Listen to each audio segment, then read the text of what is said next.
to remind you, a couple of weeks ago, last time I preached on this passage just before this one. And it leads really well in today's text. In this passage, we looked at Luke's account of Jesus commissioning these 70 or 72 individuals. And we know that these individuals were commissioned to bring the message of God and salvation to all people. And Jesus gave them very specific instructions that pointed to this very deep sense of urgency that Jesus was beginning to feel. Now, these two passages take place in what is called the travel narrative of Jesus. And it's called that because all of these passages take place on his way to Jerusalem. Now, we know the end of the story. We know that Jerusalem, for Jesus, will mean death. And one might argue that Jesus is well aware of this. Hence the sense of urgency. So he's beginning to feel this sense of urgency. He tells them, the harvest is plentiful, but the workers are few. And then we broke down these instructions that Jesus gave. Remember, I'm a context guy. I like to know why this information is there, what it means. I like information. And we talked about that Jesus tells them, among other things, to go peaceably and to offer peace to each home. And this peace that he's referring to in Jewish culture is the word shalom. And remember, we talked about how much that one word says in a greeting of both hello and goodbye. In essence, what you're saying to that person is, may you experience everything that God has in store for you. And shalom, in other words, is that moment in time when everything is reconciled and fulfilled to everything that God originally intended it to be. What this tells us is that our job, our commissioning as messengers, is as messengers and bringers of shalom to the world around us. So then we get to today's text. And if I'm being completely honest, I feel at a loss. This past week's city events, the actions of hate and violence have taken lives again. And they threaten to do so more. And I would love nothing more than to stand here, give you some words of wisdom or some counsel as to why these things are happening, or some kind of explanation, but I can't.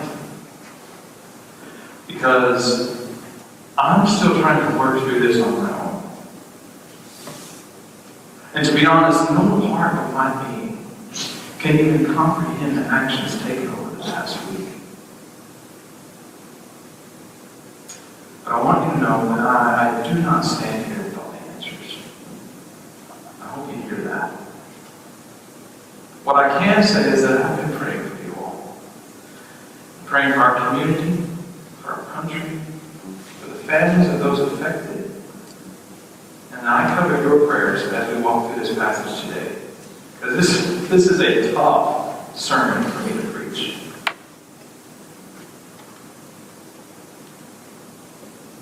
That being said, I do find some words of help in our passage today. You see, we turn to the next chapter in this travel narrative. And Jesus meets this lawyer that's inquiring about how to gain eternal life. Now, it seems to me that this young lawyer, I'm going to call him young. He may not be. But he is more concerned with testing this individual that he sees before him as nothing more than an uncredentialed Galilean than truly finding the answer that he seeks. So he starts with a question. And this question is part of the basic tenets of the Jewish faith.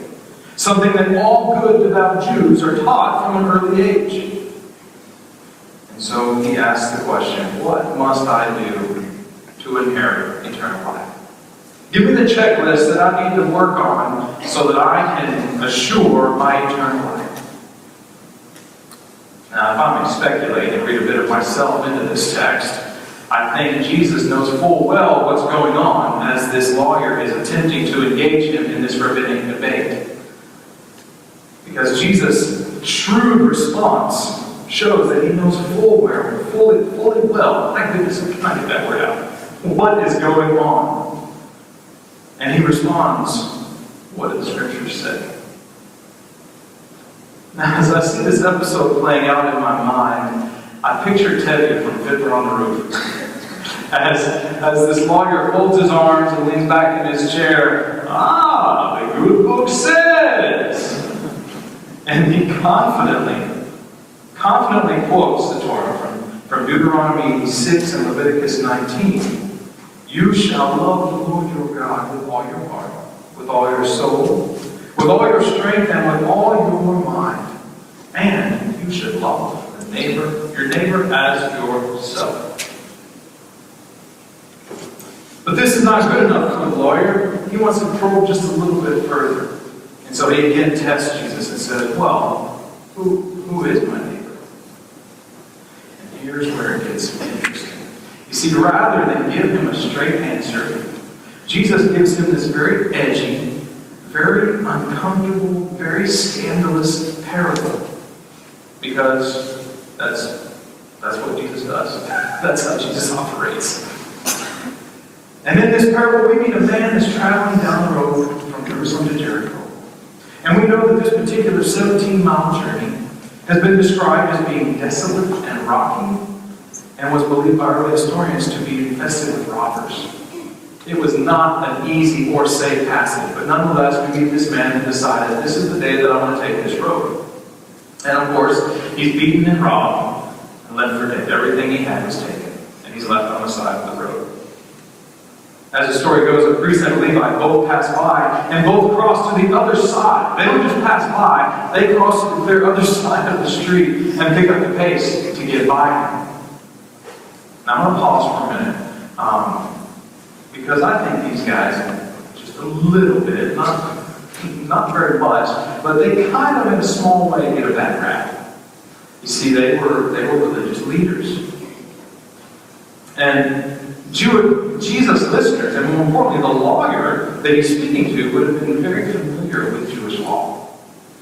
And he would have known that this man has been beaten and left for dead. He appeared dead to this priest and this Levite. And Jewish law prohibits the priest and the Levite from touching anyone or anything that's dead. Because in doing so, they are then left ritually unclean. And then they would have had to go through the rituals of cleansing and all these things as a result. Or it could have been a trap for them. So just to be safe, and to remain ritually clean, they cross to the other side of the street and pick up the pace a little. And the rub here is the part that makes me uncomfortable. Is that God calls us to serve the world around us, regardless of how uncomfortable it makes us. And I confess to you that more times than not in my life, I have been the priest or the Levite. And I have simply looked the other way, crossed to the other side of the street, because it was easier. I've ignored the plight of those in need because it was more comfortable for me to do that than to follow the example of Christ. I walked by assuming that someone else would come behind me and take care of it. I've driven by assuming someone else would stop and take care of it, or assuming they've got a cell phone, they can call somebody. But being a church with a heart for people means that we are to help and serve regardless of whether or not we think they need it, regardless of who they are, and regardless of what we think about the ones in need. Let me say that again. Being a church with a heart for people means that we are to help and serve regardless of whether or not we think they need it, regardless of who they are, and regardless of what we think about the ones in need. And then finally we come to the Samaritan. And here's where the story gets even more uncomfortable. You see, the fact that it's a Samaritan that is the one that stops and not only helps the man, but goes even further and takes him to the inn and pays for his recovery, and then some, is the scandalous part. It's the Samaritan, not the priest of the Levite, that truly treats this man as he himself would want to be treated. Now, when Jesus tells this parable to a Jewish audience and has a Samaritan as the hero, it would not have set well for them. You see, the Jewish people and the Samaritans did not get along at all, and it was mutual. In fact, this story makes the lawyer so unbelievably uncomfortable with this idea of the Samaritan being the hero, that when Jesus asks him at the end, who was the good neighbor, he can't even bring himself to utter the words, the Samaritan. All he can say is, the one who showed mercy. That's how uncomfortable he was with this idea of, in his mind, a lowly Samaritan being the hero. He can't even say it. The lawyer is seeking a clear definition of who it is that deserves his love. But Jesus' parable suggests that love and grace seek out neighbors to receive compassion and care, even when perceived boundaries of racism or prejudice conspire against it. You see, in this parable, the lawyer is forced to see the Samaritan as an example, and is to learn about genuine love from one whom he regards as his enemy. I find it intriguing that we call this parable the Good Samaritan. Now, we typically see this distinction as him being good related to what he does to help the man. And that's true. That's very good that he went out of his way, in a big way, to help this man. But the more I think about it and read the passage, I think it points to something else. I think it gives something else that Jesus is trying to teach this lawyer and us today. You see, Jesus knew exactly who he was speaking to, as well as how they would feel about the fact that in his parable, it was the Samaritan that saved the day. Calling him the Good Samaritan to me has less to do with what he did and more to do with who he was. Both the Jews and the Samaritans as a whole were victims of good old run-of-the-mill racism and prejudice, and it was mutual. But in Jesus placing a Samaritan in this role, he is saying, I know what you think about these people. I know how you feel about them, but they are not all like that. In fact, very few of them are like that. This one is a good Samaritan. Our culture today is somewhat removed from the context of this parable because of that, we miss just how edgy and scandalous and shocking it would have been. For us to fully appreciate the impact of Jesus' words, we would have to substitute the Samaritan character with one more applicable. And that role could be filled differently for each of us. So the question becomes, who is your Samaritan? In other words, if you put yourself in the shoes of the man laying on the side of the road, who or what group of people is there whose members we would rather die than acknowledge he or she helped me or he or she showed compassion? Who is your Samaritan? The events of this past week have left me pondering this very question. And I'm still working through it. It has been a tough week, hasn't it?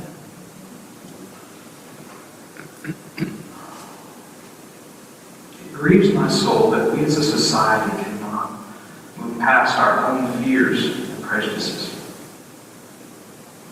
I really thought we were better than this. I do think we're better than this.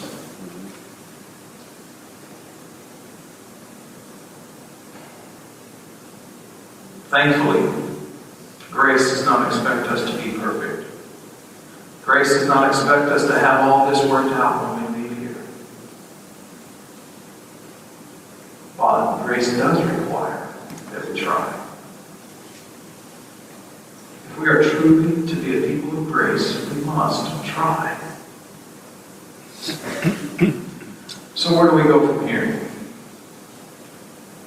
How can we embrace our commissioning as the bringers of shalom? As a church with a heart for people here at Granbury First, in light of this parable, and more to the point, in light of the events of this past week. You see, being a church with a heart for people, no, being disciples of Christ, working to make disciples and bring shalom is less about what we do and more about who we are. It's about seeing people the way God sees them and treating them accordingly. Whether we look at this text focusing on the Samaritan, or the Levite, or the priest, or even the man beaten, it's the same bottom line. The God of love, mercy, and grace that is revealed in the person of Jesus Christ not only calls us, but demands that we try to see all people without exception the way that God sees them. Now, I'm fully aware that this is much easier said than done. And if I tried to tell you that I've got that worked out, I would not be honest with you. That's tough.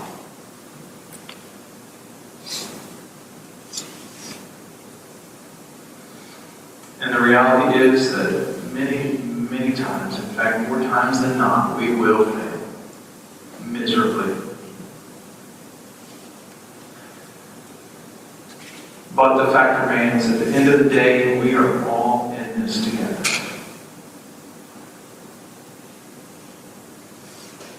And if we are all trying together, we are still better off than we would be if we didn't. There's a great movie that came out several months ago, Zootopia. I'm sure many of you have seen it. The movie follows Judy Hopps. She's a little buddy that has dreams of being a police officer in the big city of Zootopia. And she ends up developing this kind of antagonistic relationship with a fox, who's kind of a criminal that wants to, they end up working together to solve this crime. And finally, at the end of the movie, I'm not going to spoil it for you if you haven't seen it, but you should go watch it. But at the end of the movie, when everything's resolved, Judy Hopps is giving this speech at the police academy. And she sums this idea up very, very well. Let's watch the clip. When I was a kid, I thought Zootopia was this perfect place where everyone got along and anyone could be anything. Turns out, real life's a little bit more complicated than a slogan on a bumper sticker. Real life is messy. We all have limitations. We all make mistakes, which means, hey, glass half full, we all have a lot in common. And the more we try to understand one another, the more exceptional each of us will be. But we have to try. So no matter what type of animal you are, from the biggest elephant to our first fox, I implore you, try. Try to make the world a better place. Look inside yourself and recognize that change starts with you. It starts with me. It starts with all of us.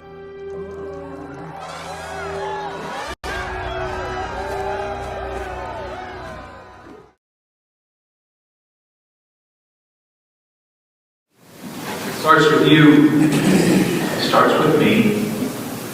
It starts with all of us. Try. Try to see people the way God sees them.